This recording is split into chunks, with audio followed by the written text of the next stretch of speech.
Holy warriors, defenders of the faith, heroes of the Crusades. You probably picture noblemen in shining armor, fighting for good. Forget all that. The reality was more like an extreme military boot camp, where bananas were rarer than miracles and death was more common than breakfast. The Crusades are in full swim, and you've just taken the vows to become a Knight Templar. Congratulations! You've just signed your death warrant in gold ink. Get one thing straight. You didn't choose this life because you wanted to.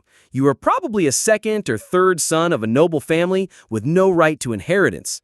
Your options were become a priest, become a Templar, or starve to death. You chose the option that at least promised some bananas at the end of the rainbow.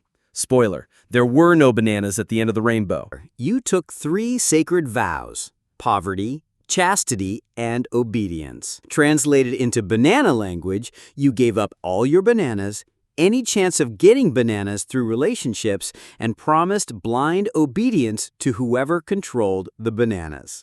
As long as you can own nothing. Not a banana, not a banana peel, not even the right to dream about bananas. Everything you had, you inherited from the order. Your armor, the order. Your sword, the order. Your life, definitely the order. Well, forget about any kind of romantic relationship. You weren't even allowed to look at a woman. If you were caught talking to a woman without supervision, the punishment was to lose your food rations for a week. And considering your rations were already equivalent to half a banana a day, that basically meant death by starvation. About training. Do you think the gym is hard?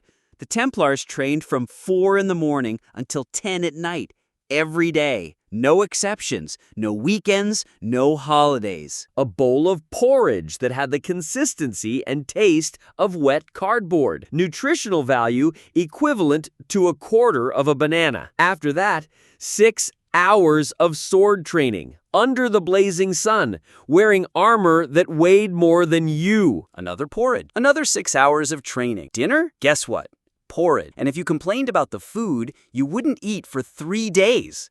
Because apparently, complaining about porridge was a sin against God and the sacred bananas. I forgot to mention, you slept on the floor, on cold stone, with a blanket that looked more like a floor cloth. And if you were caught sleeping in a comfortable position, you were woken up with a bucket of ice water. Because comfort was the devil's work, apparently. Training to kill people, you spent your time praying. And when I say praying, I mean praying a lot. 7 times a day, starting at 2 in the morning. You had to remain completely silent, talking without permission, punishment, eating only imaginary banana peels for 3 days. You could relax during prayers. You had to stand still for hours. If you were caught dozing, sleeping standing up, or simply thinking about bananas, you would get a beating from your older brothers, because apparently God liked to see his soldiers suffer. This was just preparation. The real test came when you were sent to the Holy Land to fight in the Crusades, where the goal was to retake Jerusalem from the Muslims who, coincidentally, also had no bananas. You're in the middle of the desert, wearing metal armor under a 50-degree sun. You haven't showered in 3 months. Your food is rock-hard biscuits and water that tastes like mud. And your mission is to attack a fortress defended by warriors who know the terrain better than you know your own name. What about military strategy? The Templar strategy was basically, God will protect us, so let's attack head-on. It didn't matter if the enemy had twice as many soldiers, superior defensive positions, or knowledge of the terrain. Faith could move mountains. And bananas. Especially bananas. About 90% in the first 2 years. That's right, 9 out of 10 Templars died before completing 2 years of service. The main causes of death were arrows, swords, disease, hunger, thirst, heat, cold, and chronic lack of bananas. You survived the battles. Congratulations! You are officially tougher than 90% of the Templars. But your reward for this heroic feat? More battles! Templar wasn't a temporary job. It was a lifelong commitment. You fought until you died, or until you were too old to hold a sword. And considering the life expectancy of a Templar was roughly 25 years, too old meant being 30. Survived long enough to retire. Well, there was no retirement. You just stayed in the monastery, praying and eating porridge, until you died of old age, or boredom, or an overdose of prayers, or a lack of bananas. Got the best part.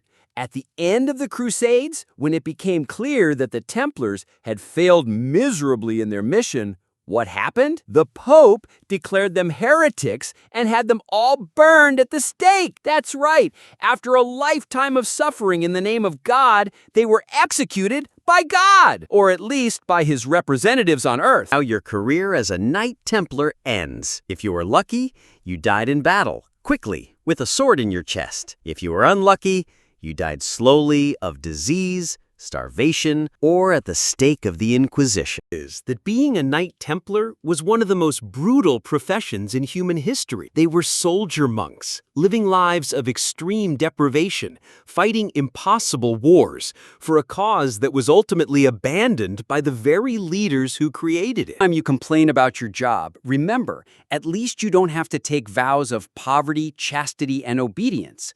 At least you can eat bananas whenever you want, and at least no one will burn you at the stake if you question your boss. Do you think you would last a day as a Knight Templar? Leave a comment below which vow would be the hardest to keep: poverty, chastity, or obedience. And if you have any suggestions for other impossible historical professions, let me know. Leave a like. It's worth more than all the prayers of a Templar. Subscribe to the channel for more unvarnished stories, and activate the bell so you don't miss any episodes. Share it with that friend who complains about work so he can see how much worse it could be. History is made of bananas, and the Templars all died without tasting one. At least you can eat bananas while watching Netflix on the couch. Episode of Banana Stories, where we'll find out why you wouldn't last a day as a pirate of the Caribbean. Spoiler, it involves even less hygiene and a lot more risk of death. And remember, history has never been so peeled.